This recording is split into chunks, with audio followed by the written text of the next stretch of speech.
many people are getting attacked. The children. I don't understand. The controversial deportation of Brazilians under the Trump administration. The first deportation flight carrying Brazilian migrants under the Trump administration was chaotic, marked by mechanical failures, extreme heat, and desperate attempts to escape. On Friday, 88 deportees, most shackled at the hands and feet, sat inside a U.S. Immigration and Customs Enforcement ICE flight, stranded on the tarmac in the sweltering Amazon. The plane suffered repeated technical issues, and when the air conditioning failed once again, tensions escalated. Passengers grew agitated as children cried, people fainted, and agents struggled to maintain order. Some deportees, in a desperate move, activated emergency exits, stepping onto the plane's wing while calling for help. Brazilian federal police arrived quickly, de-escalating the situation and ordering ICE agents to release the deportees before they reached their final destination. President Luiz Inácio Lula da Silva then arranged for a Brazilian Air Force aircraft to transport them, while his administration harshly criticized the U.S. government's treatment of deportees as unacceptable and degrading.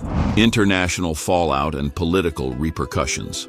The mistreatment of Brazilian migrants sparked broader diplomatic tensions. Colombian President Gustavo Petro, responding to the incident, announced his country would reject 2 U.S. deportation flights, leading to a temporary standoff between the two governments. The dispute escalated into threats of tariffs before Petro ultimately conceded. The controversy highlighted growing frustration among Latin American nations over the Trump administration's strict immigration policies and harsh rhetoric.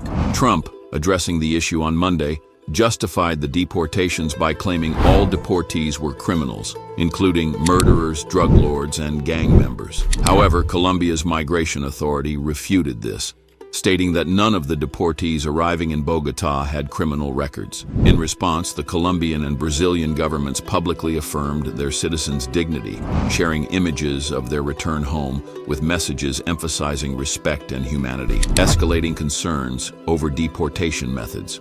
The U.S. has deported approximately 7,700 Brazilians on 95 flights since 2020, often with deportees shackled at their hands and feet. Despite repeated requests from Brazil to use restraints only on those deemed dangerous, ICE has largely ignored these appeals. The Brazilian government summoned the top U.S. diplomat in the country to discuss the flight conditions. For many deportees, the experience was traumatic. Luiz Antonio Rodrigues Santos, 21, recalled fearing for his life amid the suffocating conditions. When passengers pushed toward the exits, ICE agents resisted, but some detainees forced the doors open. Videos captured shackled men stepping onto the wing, pleading for help. Brazilian authorities intervened, eventually flying the deportees to Belo Horizonte, where Human Rights Minister Macaé Evaristo met them. She emphasized that while nations have the right to enforce immigration laws, they must not violate human rights.